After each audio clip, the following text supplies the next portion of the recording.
Here's our diplomatic editor, Mark Urban.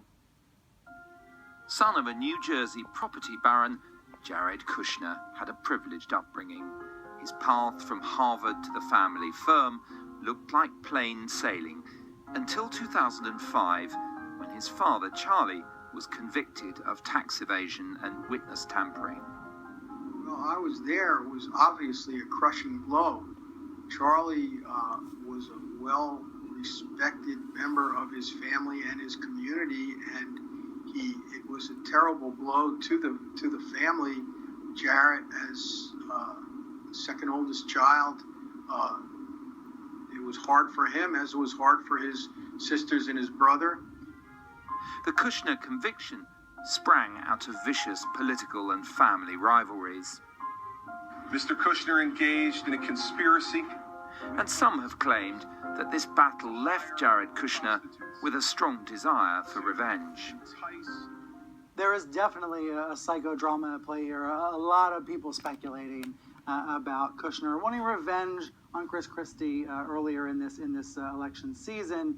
Now, of course, Chris Christie nowhere in the picture when it comes to this Trump administration. Maybe holding out hopes for a role down the line, but definitely not on day one.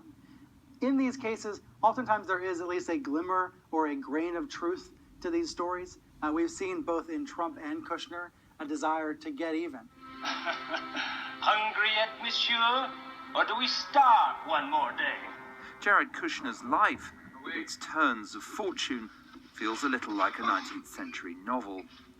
It's been reported that his favourite book is indeed The Count of Monte Cristo, Dumas' saga of how an unjust imprisonment leads the hero to amass a fortune and spend a lifetime seeking revenge.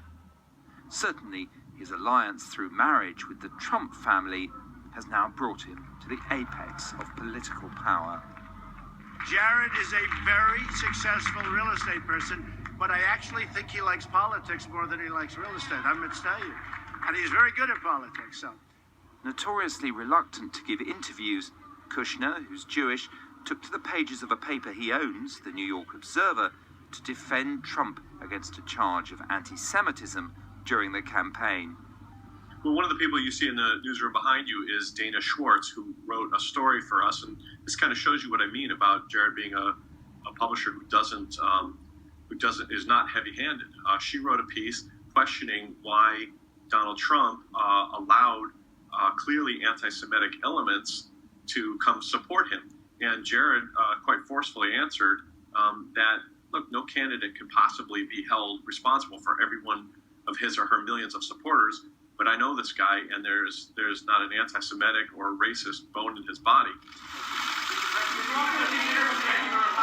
When Trump toured the White House, his son-in-law was there too. Kushner was credited with designing a winning campaign on a shoestring, but his knowledge of how Washington actually works is slight.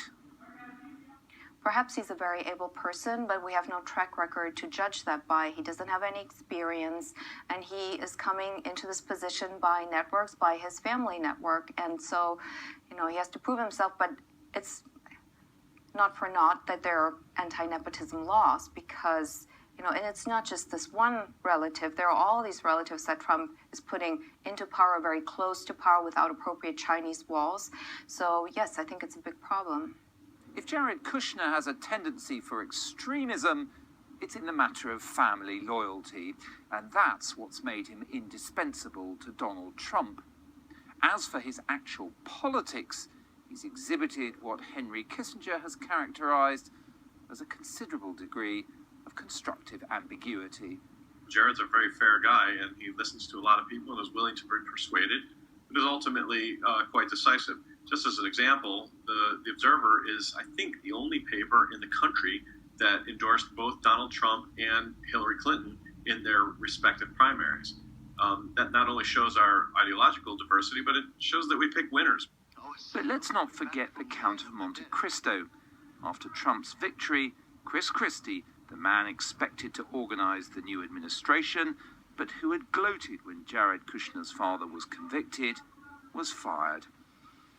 Is it my turn, Edmund? It is.